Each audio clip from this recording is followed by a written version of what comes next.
Mielopatia cervical é um problema da medula espinhal na coluna, na região do pescoço.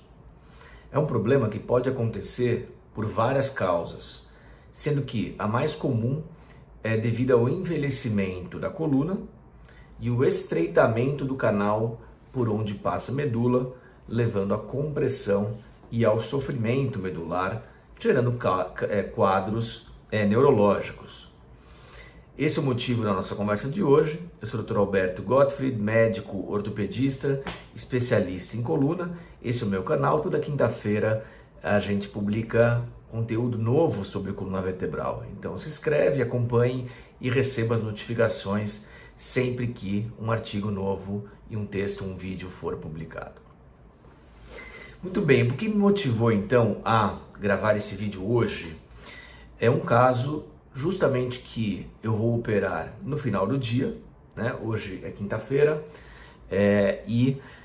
a cirurgia agendada do dia é uma cirurgia longa e de certa forma mais complexa do que as cirurgias habituais, por exemplo, de hérnia de disco lombar ou doenças do canal lombar, que é a mielopatia cervical espondilótica. Esse é o termo que nós usamos para descrever o problema. Mielopatia, né, que seria doença da medula, cervical, que é a região do pescoço, espondilótica, né, que significa o desgaste, o envelhecimento da coluna.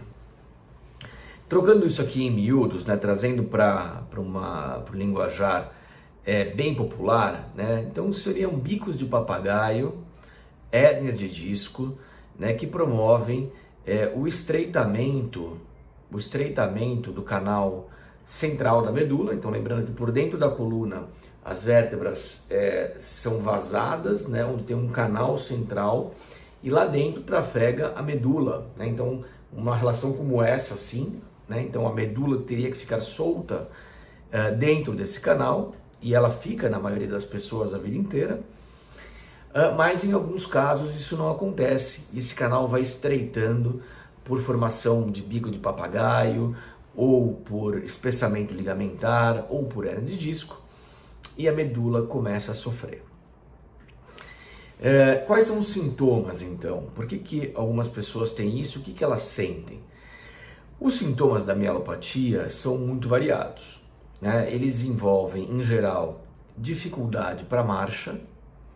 Então, um dos primeiros sintomas são tropeços repetitivos, né? Incoordenação motora, tanto de braços quanto pernas.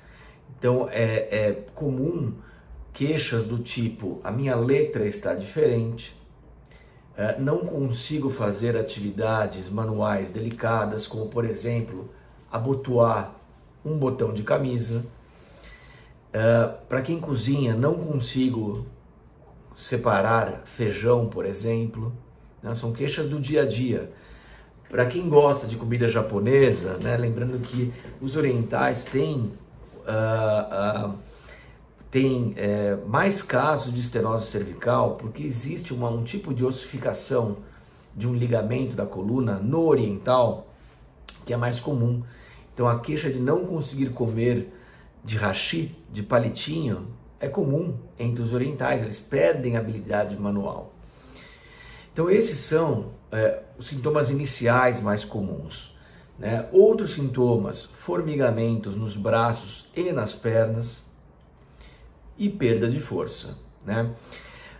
Ao longo do tempo, esse é um problema da mielopatia cervical, os sintomas tendem a piorar, né? Ao contrário da hérnia de disco pura e simples, onde não há tudo isso que eu expliquei que provoca o estreitamento da coluna, na hérnia os sintomas costumam melhorar, mesmo sem intervenção cirúrgica. Lembra, 90% das hérnias melhoram sem cirurgia. Na mielopatia cervical é diferente, os sintomas tendem a piorar. Então quem tem só, por exemplo, um pouco de dormência, começa a ter incoordenação. Quem tem incoordenação passa a ter perda de força e dificuldade para caminhar. e a tendência é que as pessoas que tenham isso de forma grave parem de caminhar ao longo do tempo, além de terem dores neuropáticas, dores fortes que não melhoram nem com medicações. Por que eu estou explicando isso, né? Porque o tratamento da mielopatia cervical, ao contrário do tratamento da hérnia de disco convencional, é predominantemente cirúrgico. Então, uma vez diagnosticado o problema, feitos exames de imagem que comprovem que a medula espinal está em sofrimento, e o exame que comprova isso é ressonância magnética, né? O principal exame é ressonância magnética nesse caso. É claro que a gente faz outros exames, tomografia, radiografias, porque isso direciona que tipo de cirurgia é mais indicado para cada caso. Mas uma vez diagnosticado o problema, salvo alguma contraindicação clínica, então, por exemplo, o paciente está em tratamento cardíaco, tomando anticonvulsivante, anticoagulante, não pode parar, né? Então é prioritário tratar o coração, anticoagular. Então esse paciente não pode operar agora. Então, salvo condições como essa, alguma contraindicação clínica, o tratamento cirúrgico é indicado. E para que serve o tratamento cirúrgico na mielopatia cervical? Serve, primeiro, para desobstruir o canal, então para descomprimir os nervos, e em alguns casos para estabilizar a coluna, para fazer artrodese. Existem possibilidades cirúrgicas sem artrodese para alguns casos. No caso aqui, estou falando de uma cirurgia chamada laminoplastia cervical, onde o canal ele é remodelado sem a necessidade de fixar uma vértebra na outra. Isso é bastante interessante porque mantém mobilidade e trata o problema, mas para que essa técnica seja indicada pelo médico, existem algumas condições anatômicas locais que não estão presentes em todos os pacientes. Então, existem pacientes que podem se beneficiar de uma cirurgia pequena pela frente, por via anterior. Existem pacientes que precisam de uma cirurgia grande por via posterior. E existem casos de laminoplastia também que é feita por via posterior.